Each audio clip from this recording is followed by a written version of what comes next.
Қайырлы күн достар, қалайсыздар? Бүгін менің каналымда осындай безенің рецепті болады. Видеоның соңына дейін көріңіздер. Ол үшін бізге тек қана 2 құрам қажет болады. Жұмыртқаның ақ уызы және шекер қажет болады.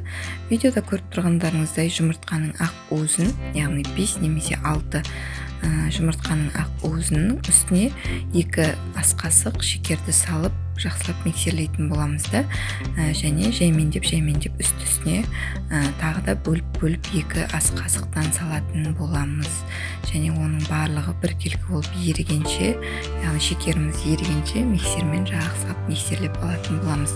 Достар, менің каналымда қарапайым рецепттер өте көп және өте оңай, тез дайындалатын, міндетті түрде жасап көріңіздер. Егер жасап жатсаңыздар, міндетті түрде комментарийде бөлісіп кетіңіздер. Міне енді мен жұмыртқаның ақ уызымен шекерді осылай шамамен 5-10 минуттың аралығында миксермен миксерлеп алдым. Бұл жерде жұмыртқаның ақ уызы салқындатқыштан шыққан, өте салқын болуы керек. Сол кезде біздің беземіз өте керемет болып шығатын болады.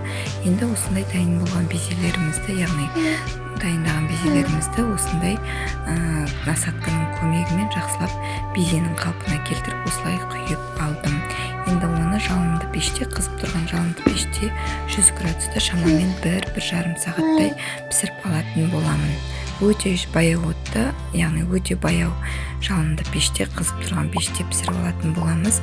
Міне мен уақытын кішкене аз ұстаған, яғни 1 сағатта менде кішкене қатып тұрды да, сондықтан да мен тағы да жарты сағаттай қосып ұстадым.